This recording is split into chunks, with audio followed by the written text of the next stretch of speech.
K98 Talk is expanding its lineup for 2015. This means we're expanding our advertising base. Whether you're a startup trying to push through to the next level or an established business trying to supplement your advertising budget, web-based advertising is a solid investment. Thanks to Talk's newest partnership with TuneIn Radio and instant access to our sister station, K98 FM, we give you worldwide access at a reasonable cost. Interested parties should email us at advertise@k98talk.org.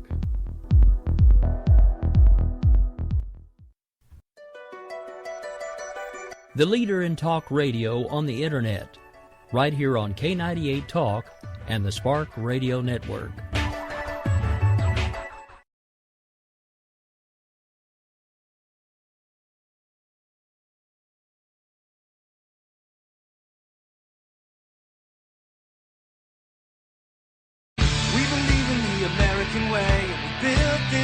Called the USA, and we fly our flag cause we're proud and free, we're Americans. Red, white, and blue is our way of life. Never back down from a challenge or a fight. Nature provides, God gives the rights, we're Americans. We fish the waters and we hunt the lands. We forge the steel with our own two hands. With what we've got, we do the best we can, we're Americans. You are now tuned in to the Conservative Curmudgeon Radio Show, right here on the all-new K98 Talk. That's right. The Grouch is back. It's good to be back. I hope everybody had a great Independence Day. You just got done listening to Rowdy Rick Robinson with America Off the Rails. Now you're stuck with me for the next hour, but we're both going to get through it just fine. And after me, you get According to Me, but it's not going to be me. It's with Jason DeWilkins. So stay tuned.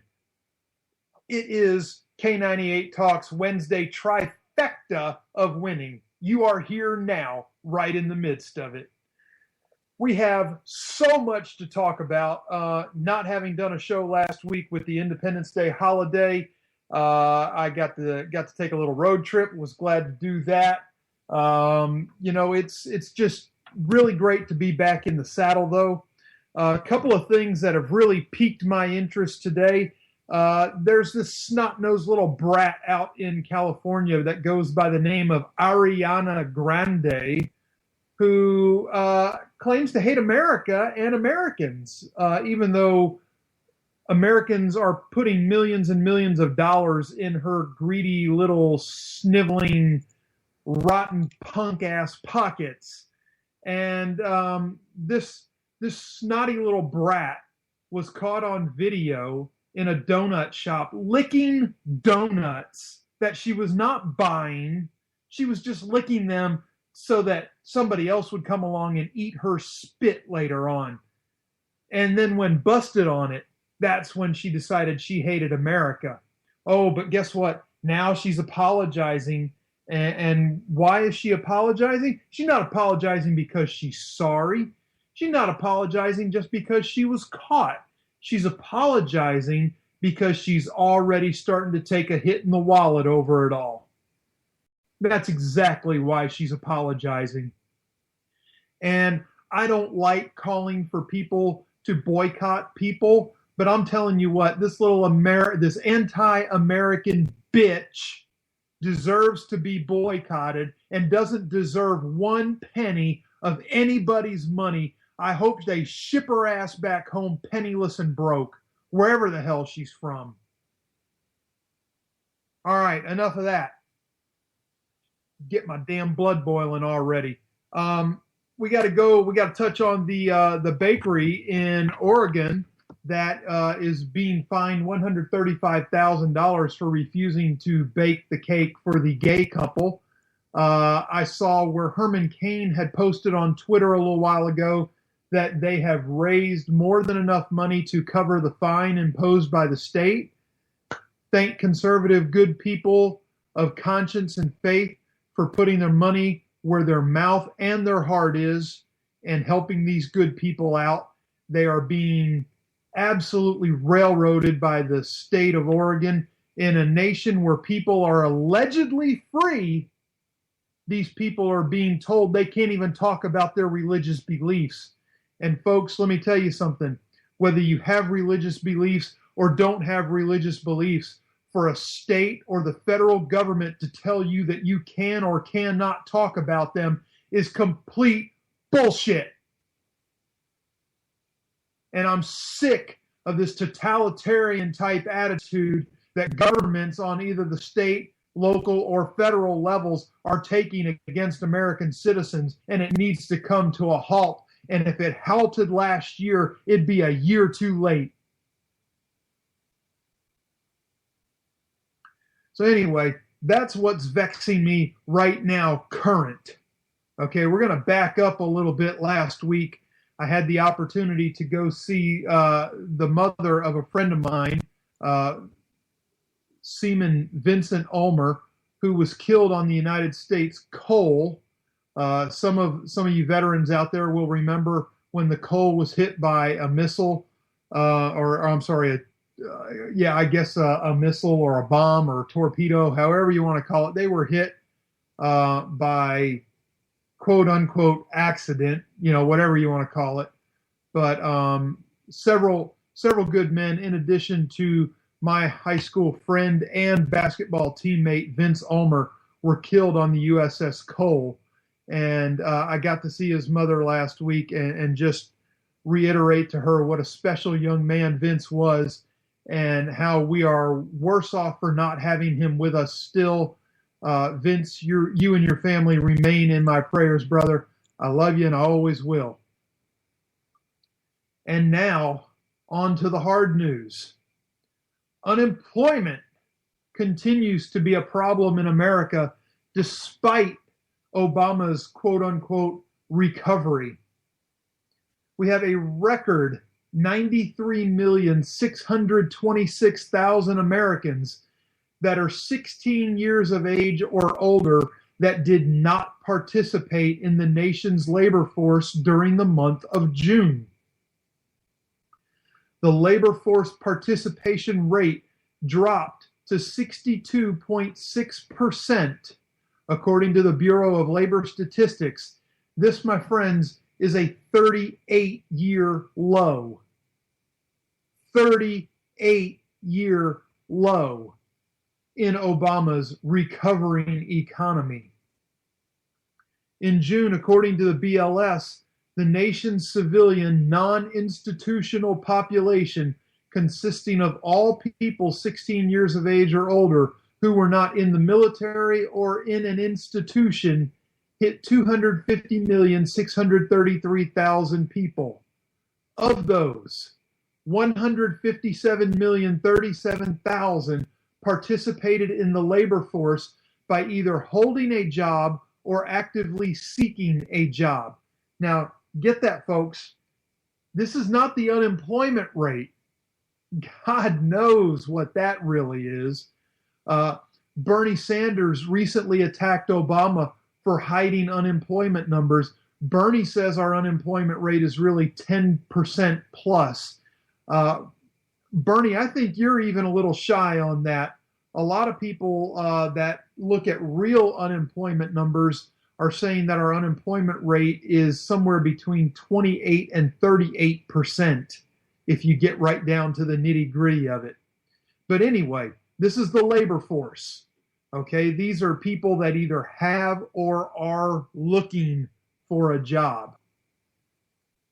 Okay, so 157,037,000 is 62.6% of the 250,663,000 civilian non-institutional population. And this is the lowest rate, like I said, in 38 years. It has not been this low since October of 1977, when the participation rate was 62.4%. We are teetering on that number right now in Obama's recovery. Another 93,626,000 did not participate in the labor force. These Americans did not have a job and we're not actively trying to find a job. Of the 157,000 or 157,037,000 who did participate in the labor force, 148,739,000 allegedly had a job, and 8.299 million did not have a job but were actively seeking one, making them the nation's unemployed. The 8.299 job seekers were 5.3% of the 157,037,000 actively participating in the labor force, which is where you get your quote-unquote unemployment rate from. Pardon me. Which dropped from 5.5% unemployment in May. Again, this is all a scam run by the government to make it look like things are much rosier than they really are. People, do your research. Get the real numbers. Learn what your government is lying to you about, how they're lying to you about it, and what you can do to hold their feet to the fire. Because nothing's ever going to change if all we do is sit on Twitter and Facebook and bitch about it. Call your elected officials. You have representatives. You have senators. Call them on your local level. You have state representatives, aldermen, county commissioners, whatever the hell you have. Get every single one of them with their feet held to the fire, because from the bottom up or from the top down, it makes a huge difference when they're held accountable. Trust me. Now, we have a huge problem brewing in the Middle East. The deadline for the Iran nuke talks has passed again. And there's still no deal. But to get a deal done, the State Department is backing away from every single goal that they had stated that they would not do a deal without.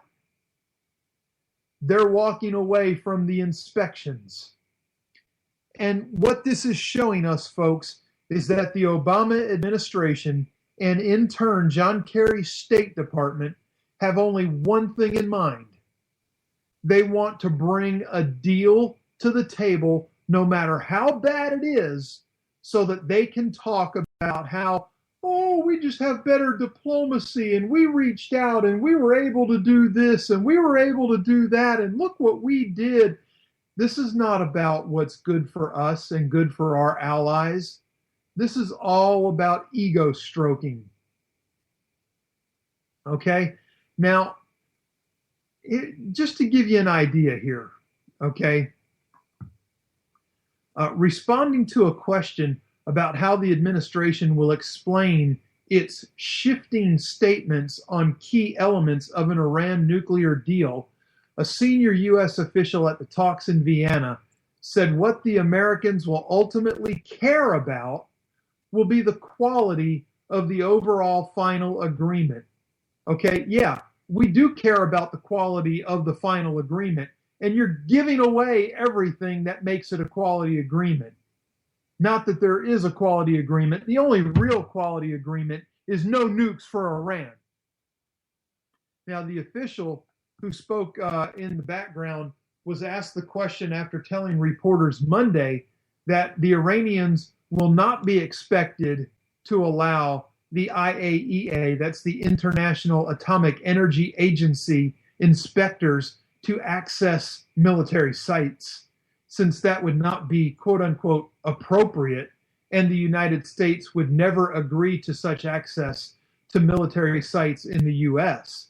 If, however, the IAEA believes that it needs to access and has a reason for that access, then we have a process to ensure that it is given. My ass. Okay? My red, white, and blue America-loving ass. Now, when asked how soon the inspectors would get that access in such circumstances, The official said, quote unquote, "I'm not going to talk about time frames." Last May, French Foreign Minister Laurent Fabius disclosed that Iran negotiators were pressing to be given 24 days notice ahead of any inspection. 24 days. I could hide the whole damn country of Iran in 24 days. A senior reporter noted that Energy Secretary Ernest Moniz, who has a key role in these negotiations, has spoken of an expectation of anytime, anywhere access. However, that plan has been scrapped. Secretary Moniz has used the term anytime, anywhere access, which doesn't really comport with what the IAEA does. How are you going to explain all that when people in Washington see that as a climb down on a statement after statement? The official replied that what will matter in the end is if the agreement meets the president's objective. If it does that, we will be able to go out and sell it and convince the American people that it was the right thing to do, that in fact we have a pathway to ensure that Iran will not obtain a nuclear weapon and its program is exclusively peaceful. I'm telling you people now that this group in Washington, D.C., the puppets that are in the cabinet positions of the regime that's in the White House, are all idiots. Idiots if they think for 1 minute that the American people believe that Iran's sole purpose is exclusively peaceful and for energy purposes only. They have got to be the dumbest group of rubes assembled under the head rube known as President Obama. Now, this nameless official went on to say, I think what I would say to people is at the end of the day, have we accomplished the job? Well, sir, this American says, hell no, you have not, and you will not accomplish the job, not in the framework of what this president wants.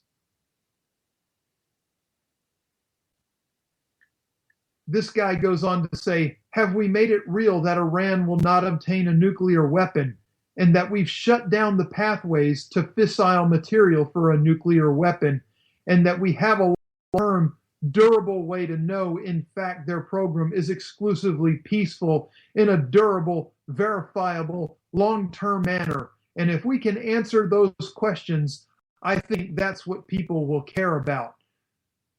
People.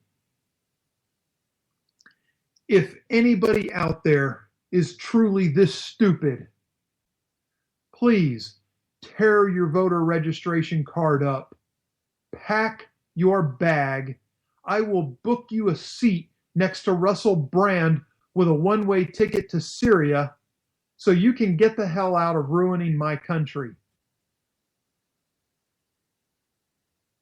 I'm sick and tired of hearing Iran's position explained, and I'm sick and tired of this P5+1 group kissing Iran's ass at the expense of everybody else in the Middle East and Europe and in eventually the United States.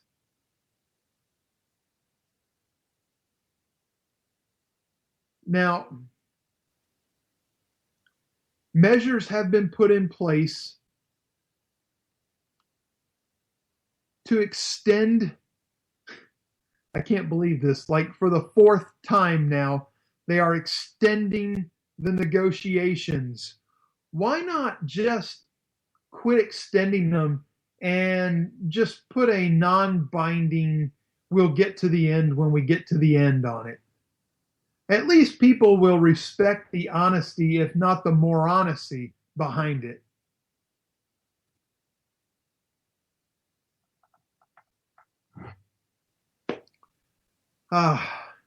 It's meant to be based on a framework understanding announced last April 2nd. You know, we've had almost a year and a half to hammer out this quote unquote framework. And people, I'm telling you now, the U.S. is sitting there breaking out the presidential chapstick and kissing Rouhani's ass through this entire process. So they can say, we did it at the end, not even knowing what the hell it is that they've done. At Parshin,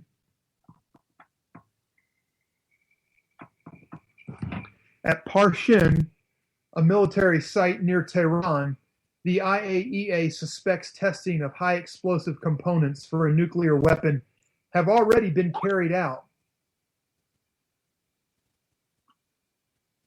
And Iran has refused to allow inspectors to examine the site. And it's just beyond me how we're going to sit here and lie to the American people about what's going on over there. And our government is basically complicit because they're the ones lying to us. And folks, I have to apologize.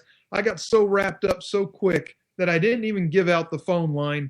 If you want to give a call, trust me, you don't have to talk about what I'm talking about. We can talk about anything. You think I'm off my rocker? We can talk about that too. But the number's 408-681-8255. That's 408-681-8255. My lines are open from the opening bell to the close of the show. And like I said, we can talk about anything. I don't restrict people listening to my show. Well, I'm all about freedom, okay? You want to be free to talk about something? We'll talk about it. I don't back away from anything. I may not have all the answers, but I'll promise you one thing. I can find answers. And I'll do research. And if we can't answer it on the air, I will get you an answer and we'll get it back to you. But anyway, back to Parshin, where these tests have been carried out. This senior administration official said on Monday, the entry point isn't we must be able to get into every military site, because the United States wouldn't allow anybody to get into every military site, so that's not appropriate. Okay, so, you know, we get to pick and choose what sites are appropriate and what sites aren't appropriate. So Iran gets to do the same thing because of the mutual ass-kissing that they call respect. So Iran is going to move their nuclear operations to military bases where other sensitive activities go on that would, quote unquote, not be appropriate to allow access to. So we'll never get to see what the hell's going on. Do they really think we're that stupid that we don't see this? Okay, the House Foreign Affairs Committee Chairman, Representative Ed Royce, one of the few Republicans of California, said in a statement Tuesday, "It's beyond me why our negotiators are equating Iran's illicit nuclear program, still subject to many UN Security Council resolutions demanding that it be halted, with the United States. They are not on an equivalency level. We don't owe them anything." Representative Royce, you are dead on, sir. Of course, the United States is a recognized nuclear weapon state under the Non-Proliferation Treaty, subject to different access standards. Iran is not part of that treaty. And the Obama administration, if they would remove their collective heads from his bony ass, would realize this. My God, people, if Obama takes a sharp corner, he's going to snap the necks of 100 Democrat politicians whose heads are so far up his backside that their necks would break. Representative Royce goes on to say it is illogical that any deal with a nuclear pariah and state sponsor of terrorism must require exceptional access for international inspectors. Iran has cheated more than others, so it should have to do more than others to open up and show that they're not cheating. Stop explaining Iran's position, and certainly don't do it by comparing Iran with the United States in any way, shape, or form. Representative Royce, I applaud you, sir. Bill Kristol went on to write in the Weekly Standard, think about that.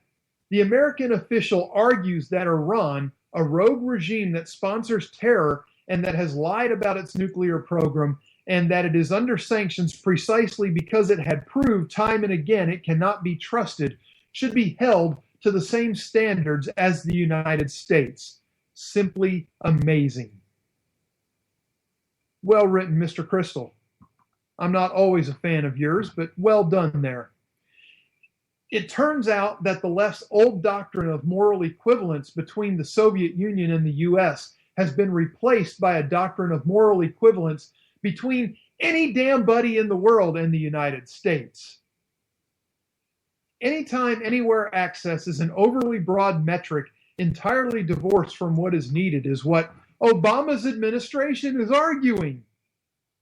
Are you kidding me?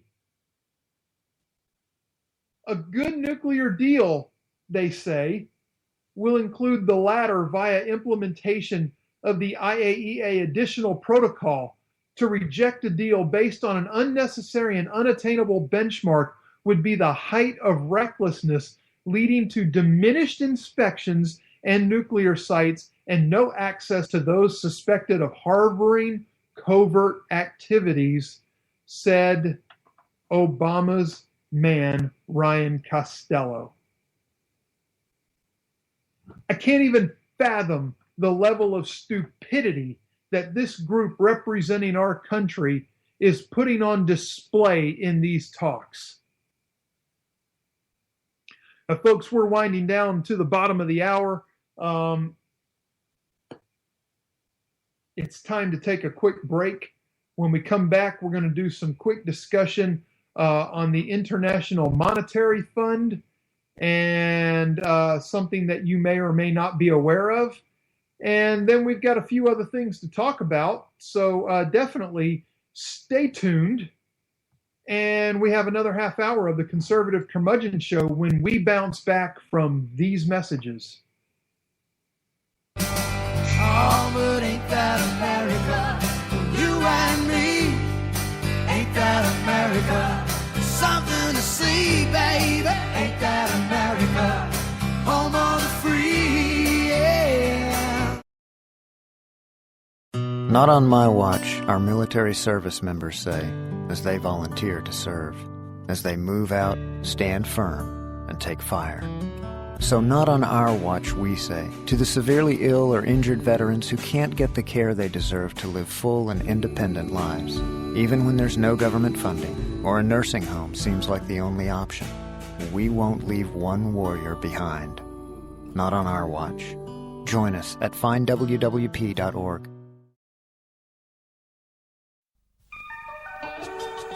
The staff of K98 Talk and the Spark Radio Network is proud to announce that our very own Rowdy Rick Robinson has been selected as one of the top conservative talk show hosts in the nation for his program America Off the Rail.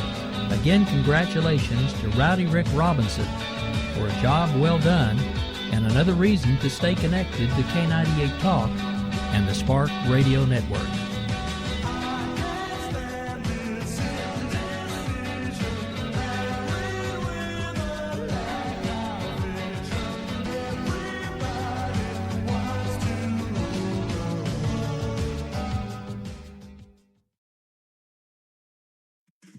Hey everybody, this is Jason, host of According to Me. I'd like to invite you to check out my show. It's a 2-hour show that lasts 60 minutes in...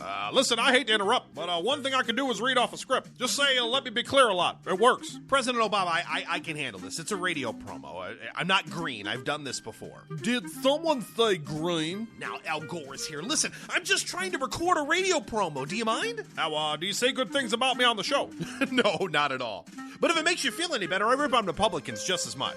I am radio frequencies give off very high levels of radiation. Look, my show is on the internet, which you invented.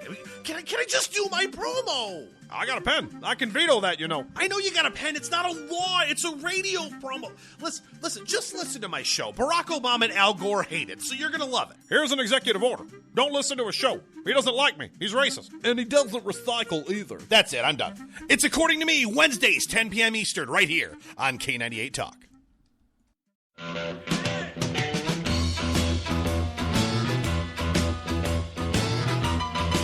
Red Nation Rising brings you Town Hall Radio. From a single tweet to 3 million a month, our community is a force to be reckoned with on social media. So don't miss our show, Thursdays, 8 p.m. Eastern on K98 Talk. Our chat room is our co-host, and you ask the question. Join us and be heard. So get ready to sound off on Red Nation Rising Radio. No one else is going to do it for you.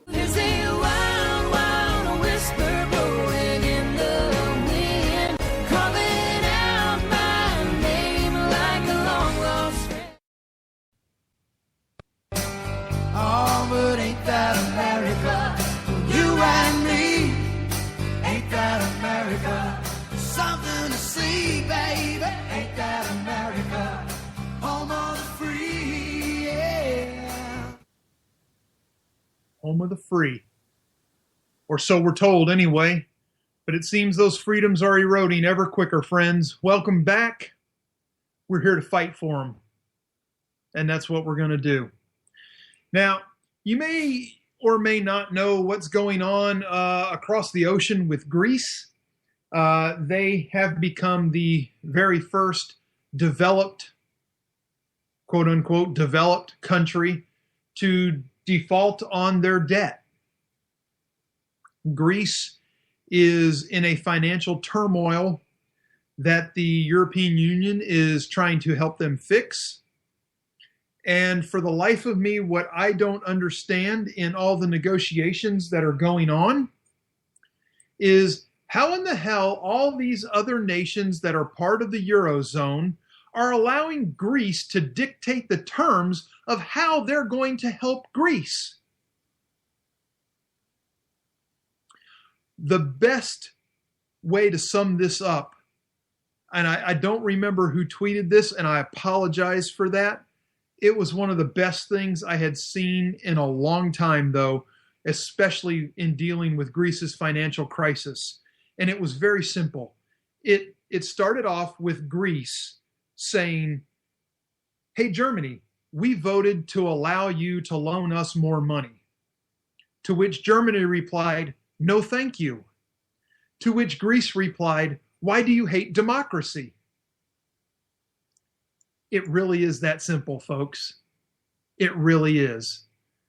Greece is dictating to the, 18, 19 other countries in the union over there, how they're going to accept help or how they're going to allow help to be offered to them.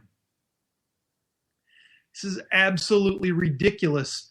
This country is about to seize its citizens' bank accounts just to try to pay off interest. They can't even pay the principal, just to pay off some of the interest they owe. But what caught my attention, and true, not true, I don't know yet because this is so fresh that I haven't had a chance to research it thoroughly. And I don't normally like to bring stuff like that out on the air, but it's so important in how it ties in with Greece and how it's going to tie in with every other developed country around the world that I felt I needed to, so that we could all maybe do a little looking into this and see whether it's real, whether it's not real, and what the hell is real about it if it is. But the International Monetary Fund is one of the most powerful and secretive organizations in the world. They monitor the financial health of more than 185 countries, and they establish global money rules. They provide bailout assistance to bankrupt nations like Greece. And this coming October 20th, the IMF is expected to announce a reserve currency alternative to the United States dollar. Now think about that for a minute. They're going to announce a reserve currency as an alternative to the United States dollar. This is supposed to allegedly send hundreds of billions of dollars moving around the world literally overnight. Now, according to Juan Zarate, who helped implement financial sanctions while serving in George W. Bush's Treasury Department, once this alternative currency is out there and it's the alternative to the dollar, the rules of the game begin to change. This was his quote. And then you have Leong Sing Xiong, assistant managing director at a major central bank, saying that this dollar alternative is likely to transform the financial landscape of the globe in the next 5 to 10 years.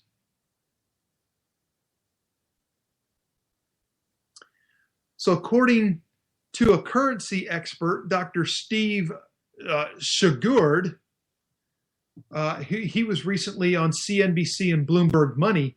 He says, I've been active in the markets for over 2 decades now, but I've never seen anything that could move so much money so quickly. Hundreds of billions of dollars could change hands in a single day after this happens. It's going to start a domino effect that will basically determine who gets rich and who struggles in the coming years. Now, they go on to perpetuate their little plans of how you can prepare for this, and I'm sure there's some expected literature that you would need to pay for to get information on this. But what we need to understand, folks, is A, is there going to be an alternative currency announced by the IMF? B, if there is, we need to know what that currency is going to be. And C, we need to know what that currency is going to be backed with.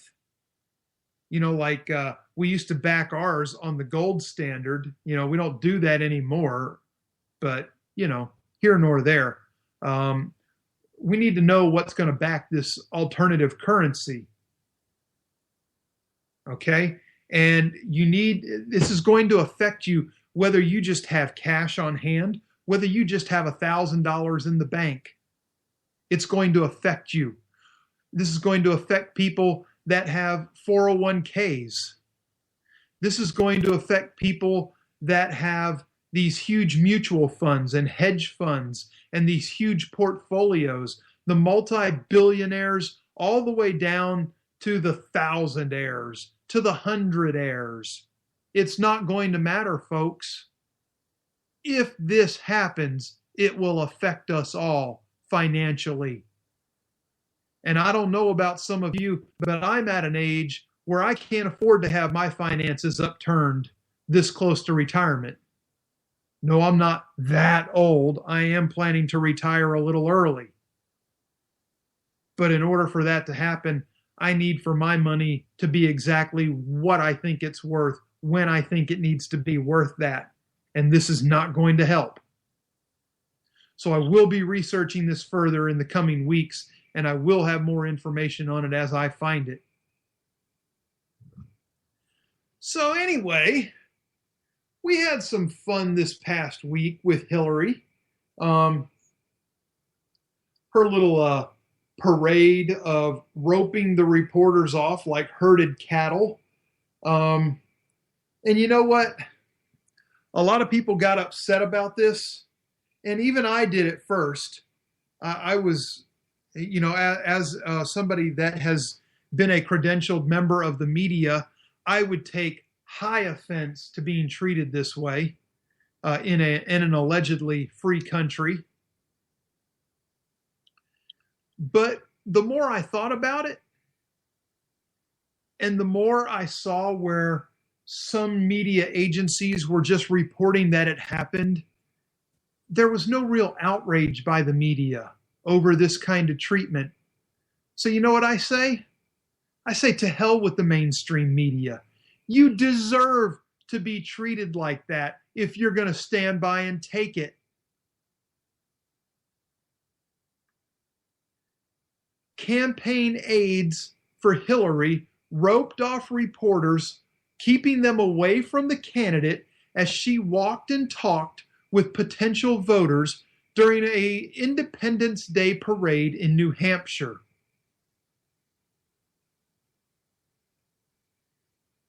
The New Hampshire State Republican Party expressed their outrage.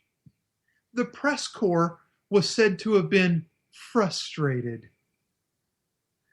They continue to give Hillary Clinton a free pass.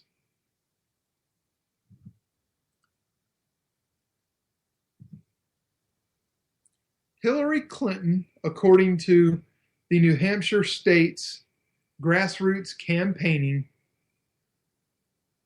disrespected every single free person in the United States, which should be every person in the United States. What the hell kind of comment is that? We are supposed to be a free country, so every person here should be free. The use of a rope line at a New Hampshire parade is a sad joke and insults the traditions of our first-in-the-nation primary, they said. Reporters were reportedly allowed to get close to Clinton, but were later herded away by campaign aides concerned about crowd control. Allegedly a spectacle of Clinton as a candidate, press being pulled along with a rope, tweeted New York Times presidential campaign correspondent Maggie Haberman. Spectacle of Clinton as candidate. It's not a spectacle. It's a damn disgrace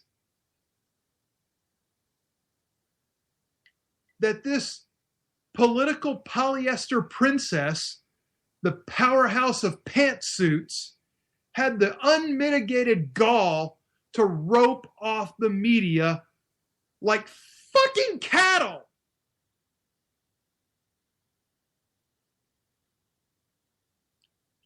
Her campaign responded, telling CNN, while the GOP might want to spin this a good yarn on this, let's not get tied up in knots. We wanted to accommodate the press and allow Mrs. Clinton to greet voters and allow the press to be right there in the parade with her as opposed to preset locations.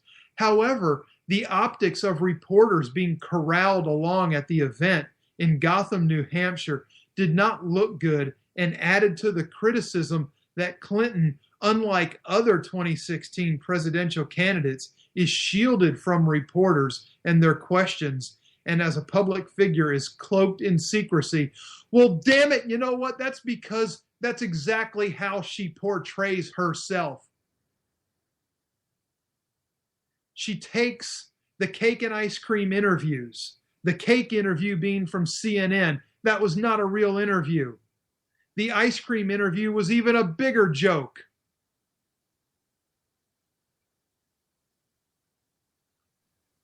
Never underestimate Hillary Clinton's capacity to fritter away natural advantages with poor judgment. Of all people, Glenn Thrush from Politico,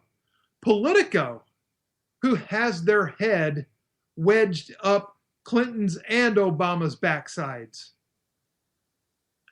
Reporters and potential voters are often kept at a distance from presidential candidates at large events by what is called a rope line, allegedly. It's funny, though, because I've never seen these rope lines in all the events I've attended. The Clinton campaign faced similar criticism several weeks ago after denying a DailyMail.com reporter access to at least one campaign event. The event Saturday was also marked by at least one person heckling Clinton about what she exactly did as Secretary of State before the 2012 terror attacks in Benghazi, in which 4 Americans were killed. Good for the heckler. Though Clinton, also a former First Lady and U.S. Senator, is the quote-unquote clear Democratic frontrunner, primary challenger Bernie Sanders, an independent socialist from Vermont, has been drawing huge crowds at campaign events in New Hampshire and Iowa and other states that have early primaries. Let me tell you something, folks. Hillary has made comments. She will not say Bernie Sanders' name, but she has made comments that were directed at Sanders, and you can tell that they're directed at Sanders by what she is commenting on. It is quite clear that he is already under her skin and irritating her campaign plans. I'm not a fan of Bernie Sanders or Hillary Clinton, but you know what? I hope that they clobber the hell out of each other. And I hope that they cancel each other's out. Campaigns out.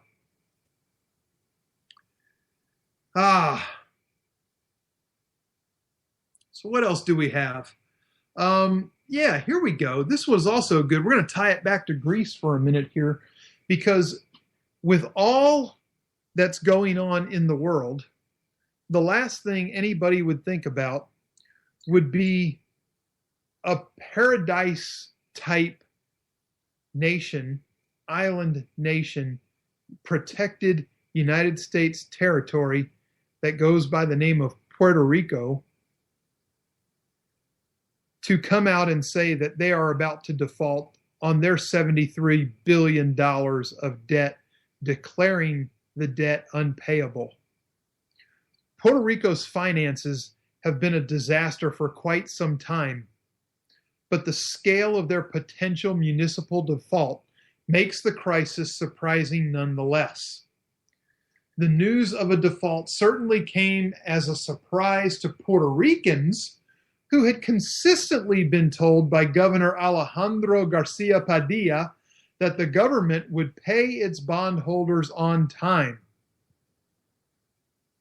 One former president of the island's central bank told the Washington Post that the change shocked many, and that Padilla's announcement this week shook confidence in Puerto Rico, not to mention bank values. Governor Padilla startled Puerto Ricans and financial markets by declaring the island's debt of at least $73 billion unpayable. A former president of Puerto Rico's central bank, who asked not to be identified because his current employer does not want to anger the current government, said Padilla's declaration is sowing a lot of confusion and angst amongst the Puerto Rican people, largely because until very recently, the administration was pursuing big new loan deals. Also, the governor has always said very flatly that the government will pay its debts on time. This was a sudden change of direction, he said, noting that the island's three major banks all lost about a fifth of their value in recent days following that announcement. The governor put a lot of shock in the system.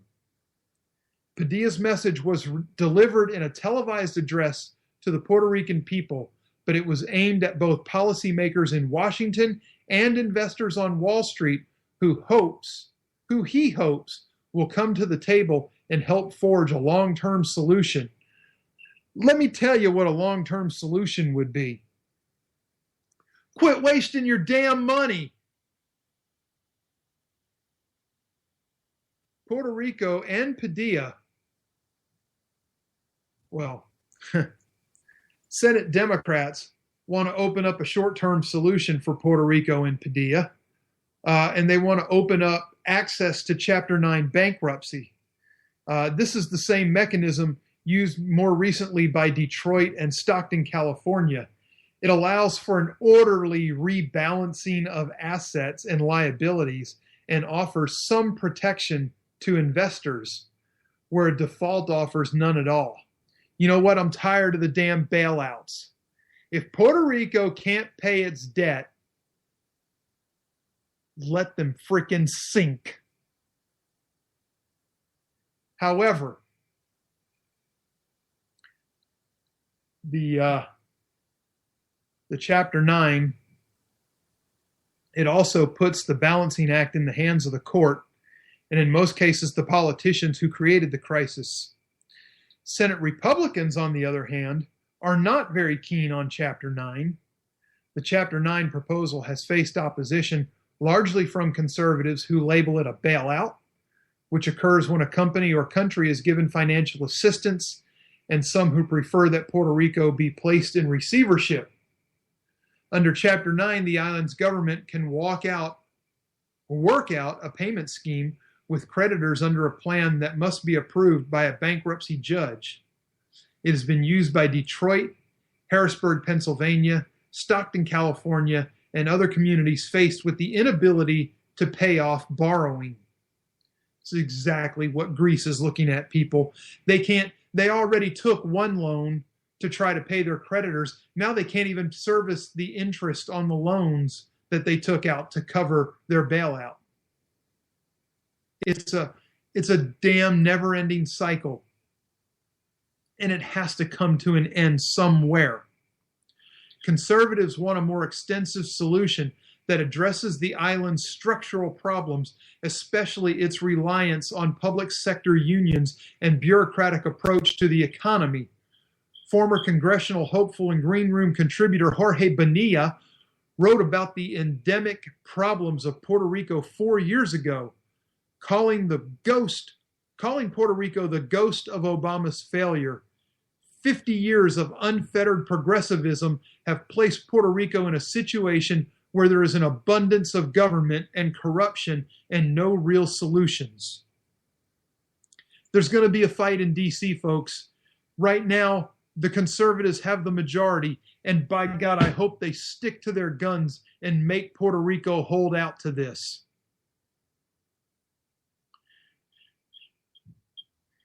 The inhabitants of this smallish island are governed by one governor, 53 representatives, 31 senators, 78 mayors, and their respective city councils, and a government that constitutes over 1/3 of its total workforce.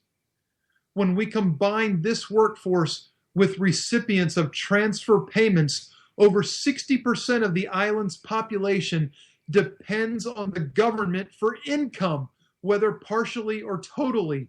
The local government can not only subsidize power and water for local residents for public housing, but it also subsidizes cell phone usage. Recently, the state university shut down due to violent student tuition protests. The resulting decay has spread throughout the fabric of the Puerto Rican society, leaving many no choice but to abandon Puerto Rico to never return. There are those who suggest the island's political status needs to change in advance of any structural changes. Even now,